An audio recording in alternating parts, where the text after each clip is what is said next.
This is the human side of healthcare, where we explore all aspects of today's ever-changing healthcare environment. Brought to you by the Dallas-Fort Worth Hospital Council and featuring CEO Stephen Love with co-host Thomas Miller. Now, let's make healthcare human again. Welcome to the human side of healthcare. Delighted you're with us today. Today we want to talk about a topic. If you're thinking about getting pregnant or if you are pregnant, it's very important. And that's when your blood pressure could spike or go up. We're delighted that we've got Dr. Theresa Patton with us, who deals in women's health care, and she's affiliated with the Methodist healthcare system here in Dallas. Dr. Patton, welcome to the show. Thank you so much for having me. To help our listeners understand what we're talking about, what is the medical terminology related to blood pressure issues that women face during pregnancy? So the medical terminology for blood pressure that develops during pregnancy, it's called preeclampsia. You can have high blood pressure outside of pregnancy that then worsens and becomes a form of preeclampsia while you are pregnant, and we tend to refer to that as superimposed preeclampsia. So all kind of the same disease process, but on a spectrum of the way it presents during pregnancy. Is postpartum different than pre? So it's interesting that we are talking about postpartum preeclampsia because it's become a bit more recognized in our field as being slightly different than preeclampsia that happens during pregnancy. Postpartum preeclampsia can be a continuation of blood pressure problems that you're having while you're pregnant, but for a small percentage of women, you can also not have any issues during your pregnancy and delivery and then develop the same signs of preeclampsia after you go home from the hospital. And so we're always looking for those signs to develop, especially if you are early in your reproductive years, so younger patients or older patients in their reproductive years, and especially if it's their first pregnancy, because those are some of the biggest risk factors for preeclampsia, no matter when it happens. Are there other risk factors that women should look for potentially regarding this problem? So if you have preeclampsia in a previous pregnancy, we're always going to be on the lookout for it, although we have learned in recent years that potentially being on a baby aspirin can help prevent the development of preeclampsia in pregnancy and postpartum. The reason we've been really focused on postpartum preeclampsia, particularly in the state of Texas, is because we have a high maternal morbidity and mortality, particularly for women of color.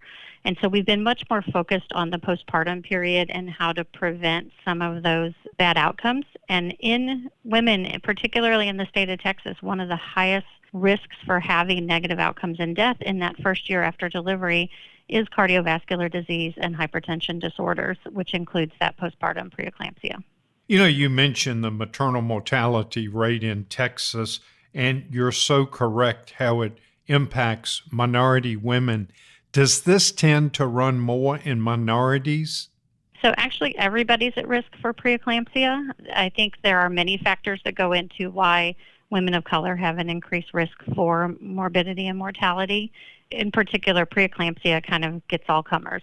Is preeclampsia hereditary? By that I mean, if your mother had it, does that mean a daughter may have it? So that isn't on our list of risk factors. What I will say, though, is that high blood pressure outside of pregnancy definitely has a familial tendency. And so if you have high blood pressure outside of pregnancy and you become pregnant, then your risk for preeclampsia is much higher. I read an article once that said sometimes this can be so serious that people have convulsions. Is that true? It is. So in pregnancy, we call it preeclampsia because when it develops to the point of a seizure, then that is actually termed eclampsia. So the preeclampsia is the signs and symptoms that you have before it gets to affecting your neurologic system, which is what can cause the seizures. Now, preeclampsia also affects many other systems of the body. So it can affect your liver, it can affect your kidneys. So there are many things that it can cause, and it affects the entire body. So this is one of the things you as a physician would look for in the prenatal care, correct?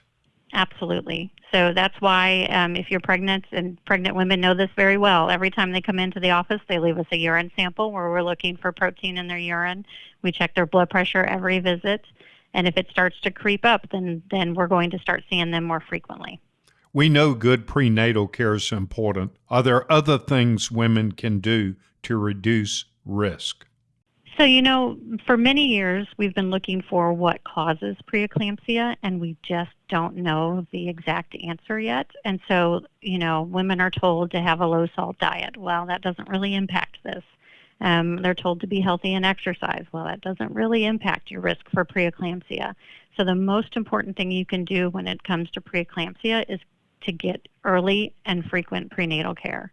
And then once you have the baby, don't just think you're done. You need to continue to see your doctor as frequently as is recommended, because that's where we pick up some of the postpartum preeclampsia. And if you ever feel just off, particularly after you have a baby, then you need to be picking up the phone and calling your doctor.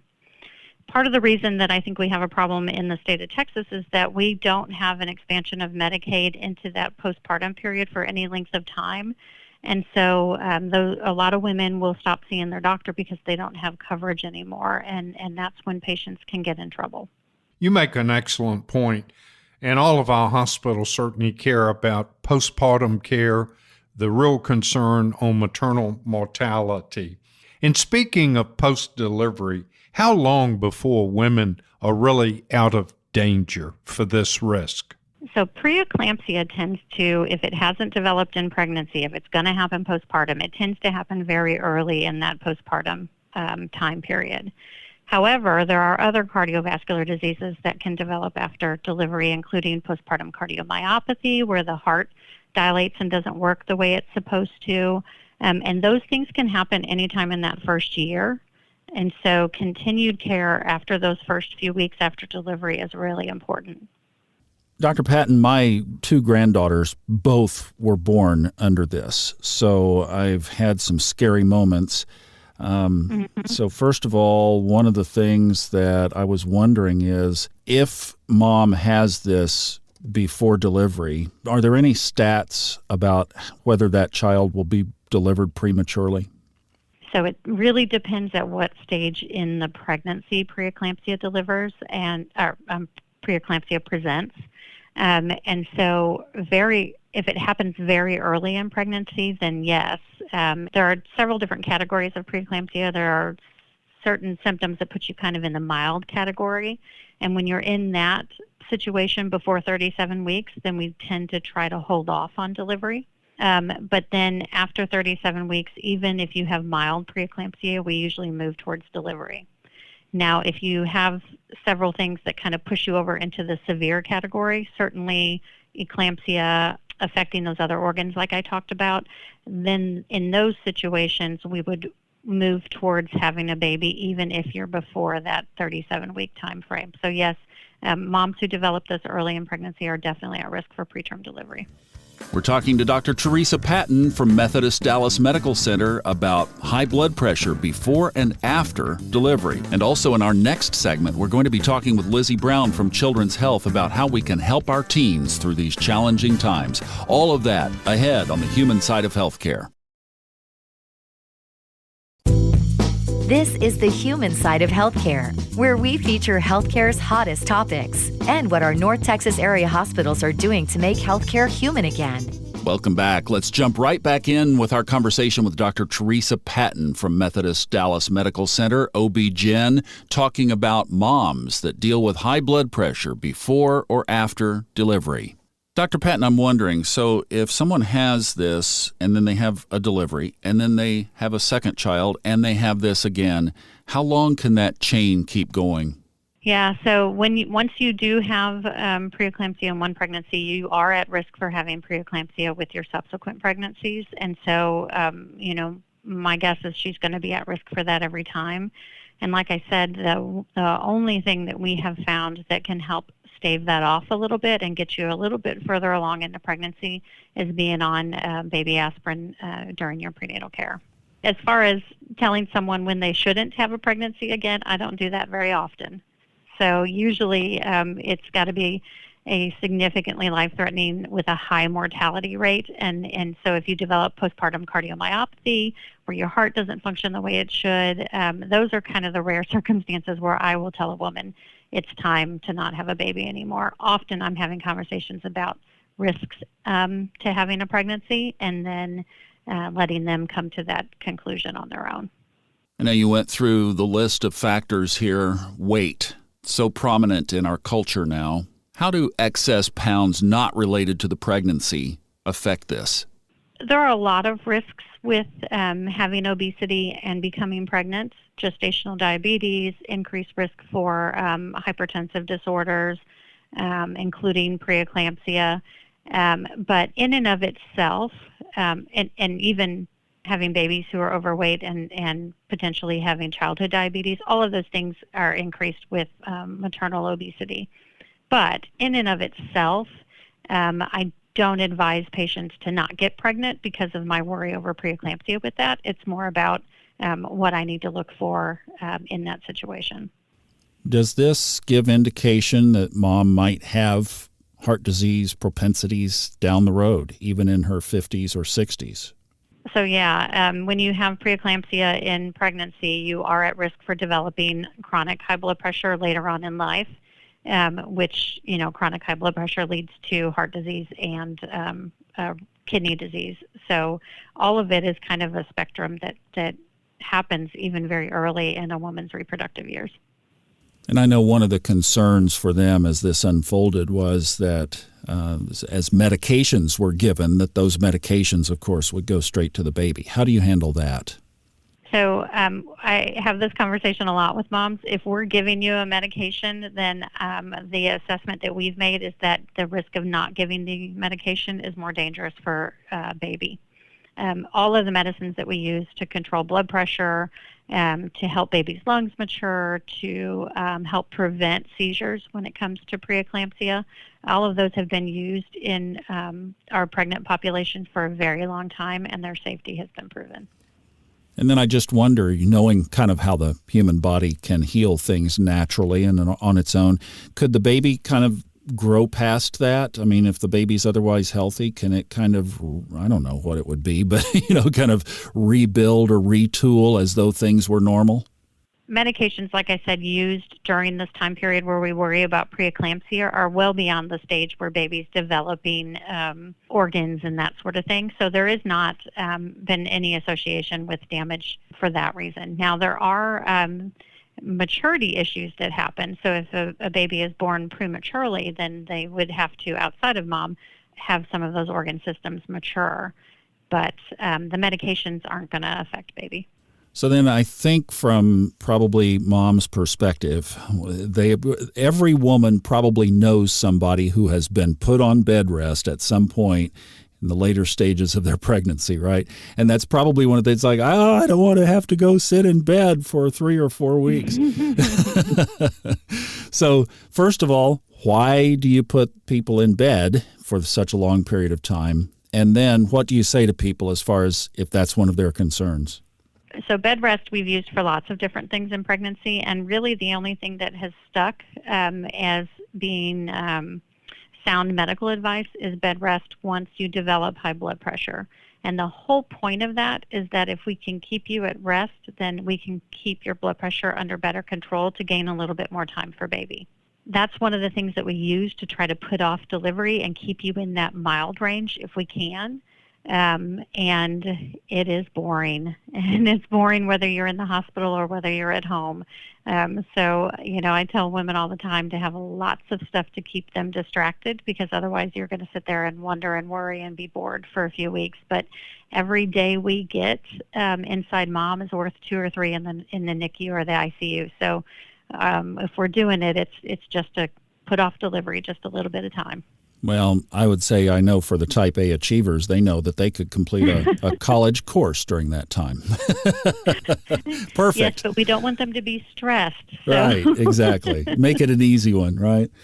Well, exactly. And at what point are you, I know you mentioned some of those weeks that you are trying to achieve, but is there a point where you'll keep pushing to try to get to week number what? Most of the time, we're talking about getting to 37 weeks when it comes to hypertensive disorders and pregnancy. On some rare occasion, if your blood pressure is under really good control, sometimes we'll try to push that to 38, 39 weeks, but in general, 37 weeks is what we're looking for. We've been listening to Dr. Theresa Patton from Methodist Dallas Medical Center discussing pre- and postpartum preeclampsia, an issue that many women in Texas face. Thank you, Dr. Patton. Now we're going to pivot, and we had an excellent discussion with Lizzy Brown, a family therapist at Cook Children's Healthcare System, back in April. There were some questions that we did not get to air that Thomas asked that we want to share with you now. Lizzy, I know there is something that has shifted dramatically, even over the last decade, maybe even over the last 5 years. Teenage sexuality. Yeah. So I think that, part of the wonderful things about this generation is they have a lot more openness and freedom to explore sexuality and gender identity. It's culturally becoming more normal to talk about this kind of thing and to really be open to trying to understand what your sexuality and gender identity are, whereas maybe previous generations, you were more ostracized for that and more looked down upon. So that's definitely a topic that comes up all the time, and it's definitely something that we explore and talk about with kids and in counseling. Okay, another question. What about the pressure to go to college versus pursuing a trade today? Yeah. So I think that people are shifting their ideas and their attitudes too about what's going to work for them long term for careers. And a lot of this generation of teenagers especially are not feeling like this strong pressure that college has to be the method that they get to their career goals or to what their interests are long term.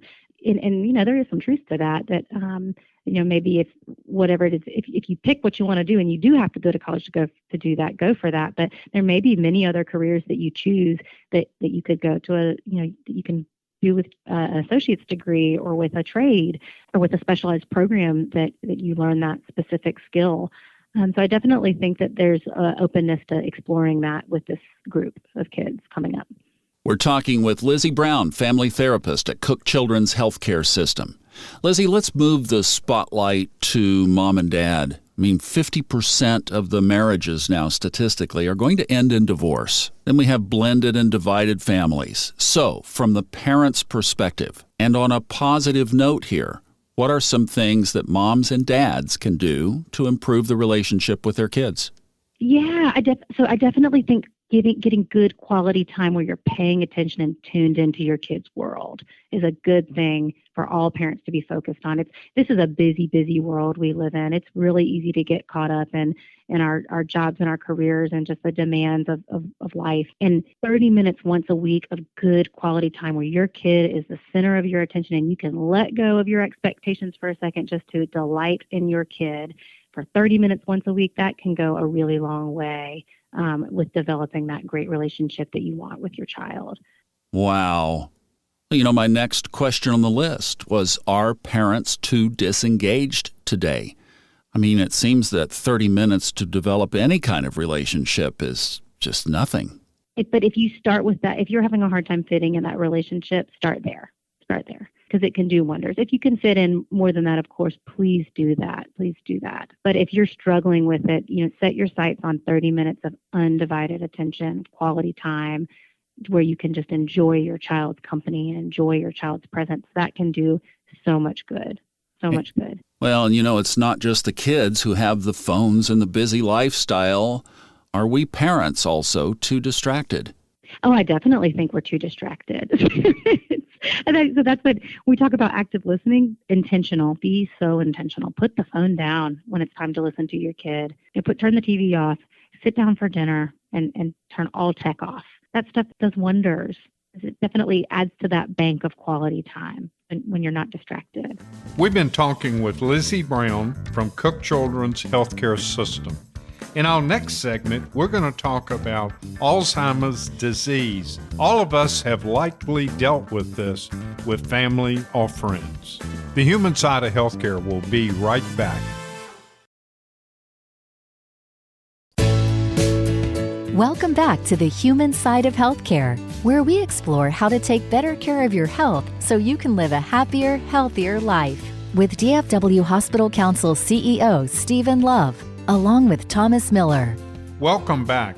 We're delighted we're joined by Diana Kerwin, who's the Chief of Geriatric Medicine at Texas Health Presbyterian Hospital in Dallas. We're going to be discussing some exciting new gene therapy in addition to new advances in treatment of Alzheimer's disease. Dr. Kerwin, welcome to the show. Thank you so much for having me. You know, as I mentioned in the introduction, there's new advances. It's my understanding there's a study that's been conducted. What's up with this new study and how it's going to help people with Alzheimer's? Great. Well, thank you very much. And this was a study that was many years in the making, and the information that it brought to us has been really helpful in moving the science forward of understanding why some people will develop Alzheimer's disease as they get older and others will not. So the study was actually a large, 700,000 people participated in the study in over 8 countries.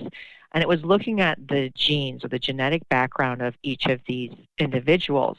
But 110,000 and more of them had a diagnosis of Alzheimer's disease, and the other 600,000 or so did not. And so comparing normal versus someone who had developed the disease, they were able to look very closely at the full genetic sequences of what basically codes for that person's almost every single protein in the body, and they were able to find 42 new genes associated with an Alzheimer's risk that we did not know of prior to this.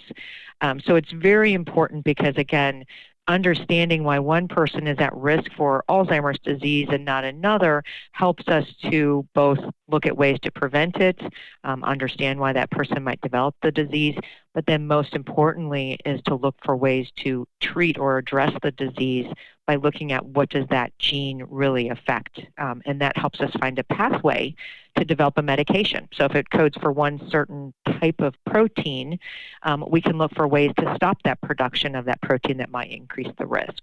So that's why knowing these new genetic risk markers over and above what we had before opens up a whole area of therapeutic development, as well as a whole area of understanding the disease where we can look for ways to prevent it as well. Wow, this is great information. Inflammation, how does that relate to Alzheimer's? This is an important point that actually we've been seeing in Alzheimer's research for many years. We knew that there was an inflammation associated with the development of Alzheimer's. And actually, on a more positive note, we've actually seen data that's shown us that when we do studies where we do things to reduce inflammation, such as an exercise study, we know that exercise in any human being usually can reduce inflammation, and we've seen that exercise can have a positive benefit on Alzheimer's.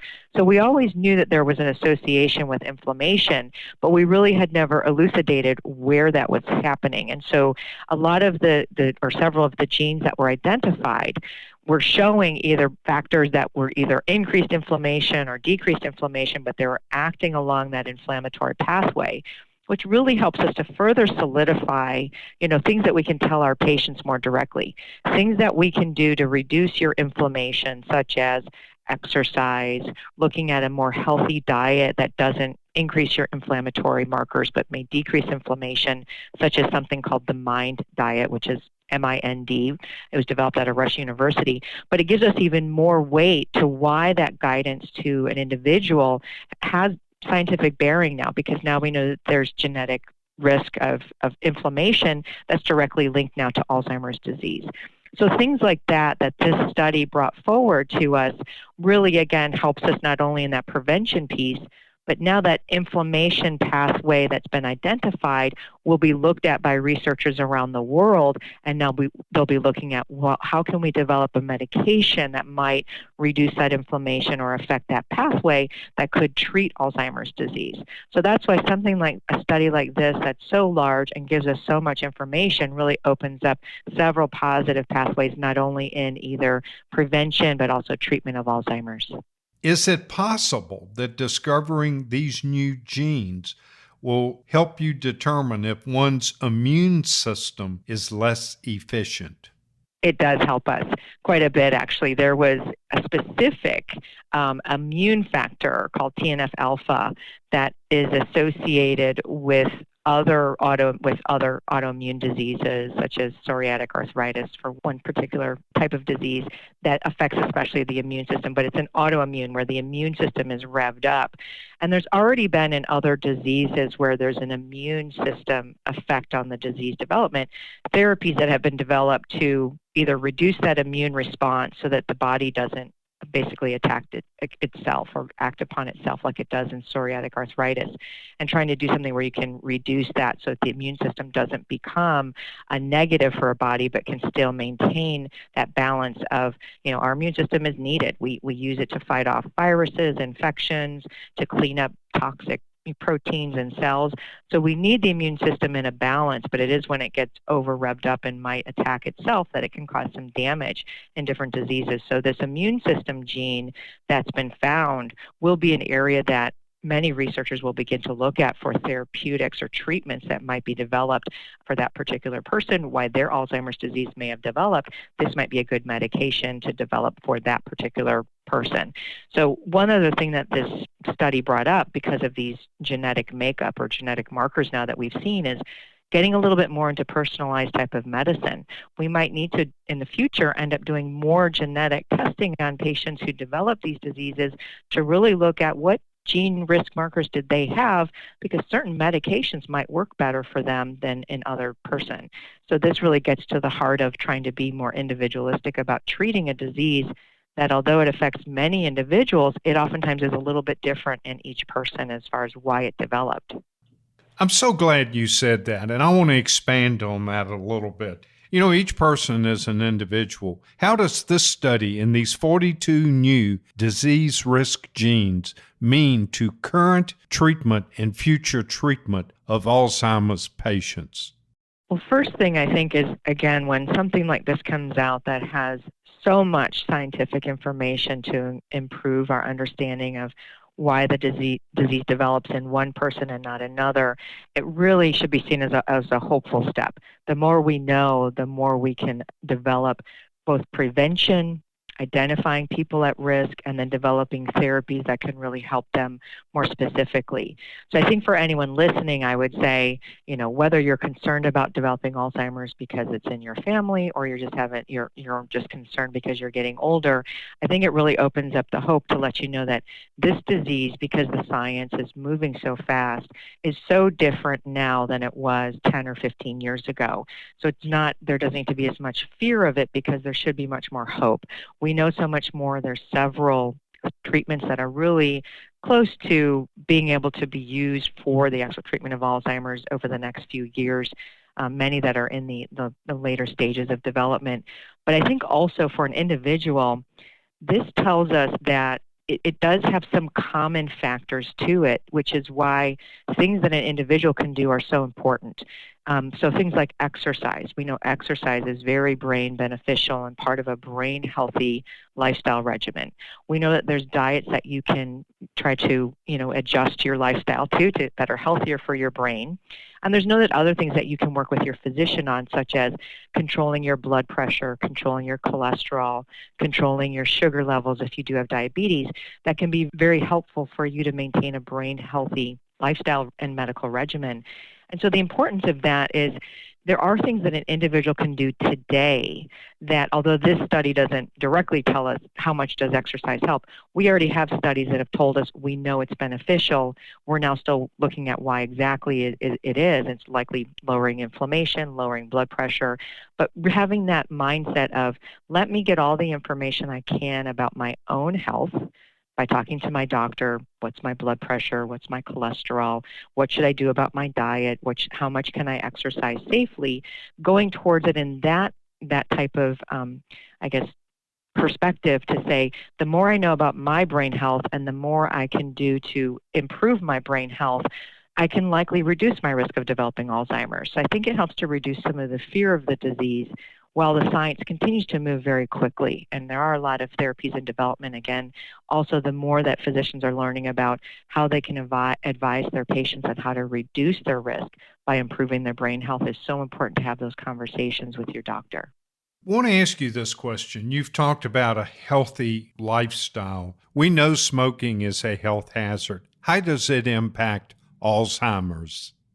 Smoking in general, of course, we know that there's so many negative health effects from smoking. And in Alzheimer's disease, because we already know that there's these genes that tell us that if you increase inflammation, it does increase your risk of developing Alzheimer's. We know that smoking increases inflammation. We know that smoking oftentimes leads to other vascular problems such as hypertension and just poor blood flow. So overall, something like that is definitely a negative to your health. That's where seeking out, healthcare systems that can really help you to manage something like that. It's difficult to stop smoking, but many physicians' offices, many healthcare systems have programs to help you stop smoking because we know how detrimental it is. So for someone who is concerned about Alzheimer's, who maybe does smoke now, definitely that would be a number one priority to improve their overall health, and their brain health would be to focus on, trying to stop that habit, and then looking at ways they can improve their healthy lifestyle habits, such as exercise and diet.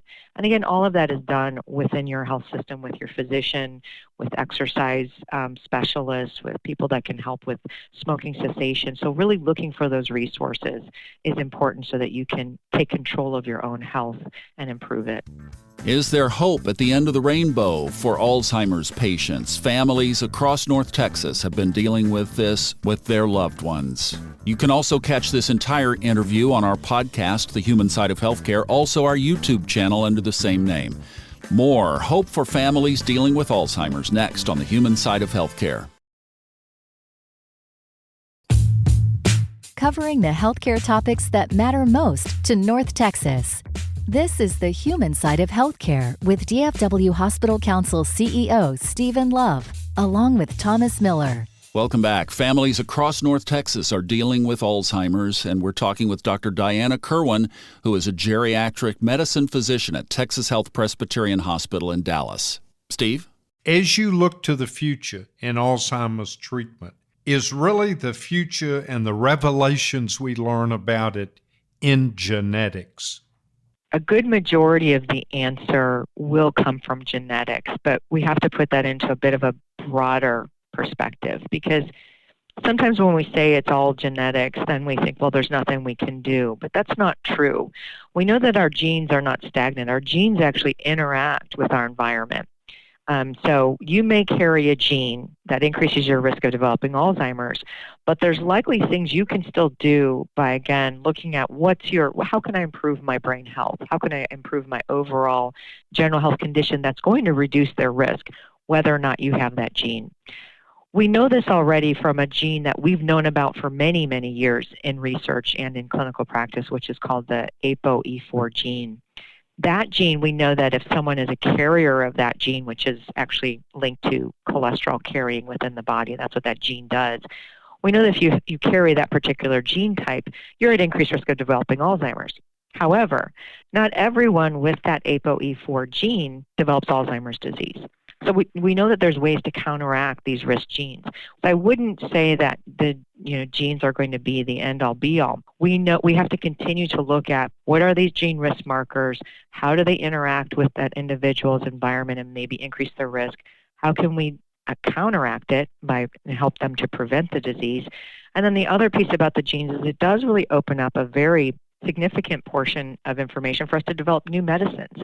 It all starts with what is that gene that increases risk programmed to do, and then how can we counteract that with the medication development. So although a lot of our information about Alzheimer's over the coming decade will come from this genetic knowledge, it's really not the only thing we can do. We still need to continue to look at these, lifestyle factors, exercise, blood pressure, diet, all the things that we can do to counteract any of the genetic risk markers that we might have inherited.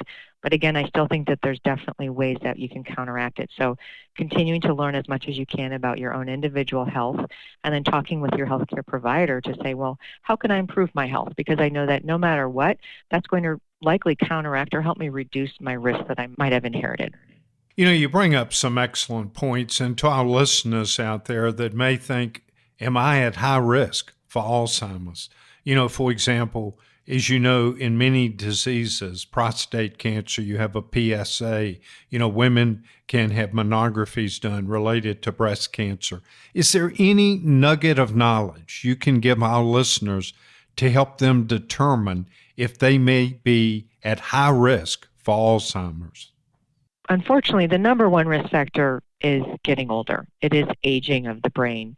And so that is something that for all of us after we reach age 65 and every year thereon, our risk increases every year just by getting older. So there's really not anything that you can say, is that person at high risk? Well, just by our age, sometimes we are in a higher risk category. However, we do know that not everybody, as they get older, develops Alzheimer's. So we do know that some people are at increased risk over others. I think sometimes you can look at your family history, although, again, it's not the end-all, be-all. If there was a family history of someone close to you, either a parent or a grandparent or an aunt or an uncle who developed Alzheimer's disease, you likely are at somewhat increased risk.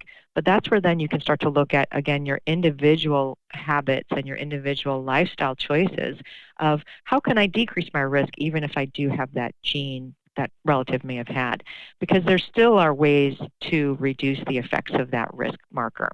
So for anyone who feels they are at high risk because of their family history, or maybe they do know their genetic makeup, there are some genetic kits you can do that people do find out. They get a report from, sometimes it's Ancestry or 23andMe, they get a report that says you are at increased risk. Well, what does that mean? And again, that's where talking to your healthcare provider about your concerns about that risk, and then taking control of that, of saying, I'm going to do everything I can to counteract it, because that is the most important part of Alzheimer's. It's really that brain health phenomenon or brain healthy lifestyle approach that you can take to it, that you know that you're doing something positive for your health. And so even if you are high risk, and even for someone with a diagnosis of Alzheimer's disease who's experiencing memory loss, we know that exercise can help their memory remain sharper. We know that exercise can help them reduce the progression or slow the progression of the disease. We also know that diet can do the same thing. We know that good blood pressure control, good cholesterol control, all of those things come into play. So this is a very important conversation to have as you're maintaining your health in general. Important to talk to your doctor about it, about what you can do.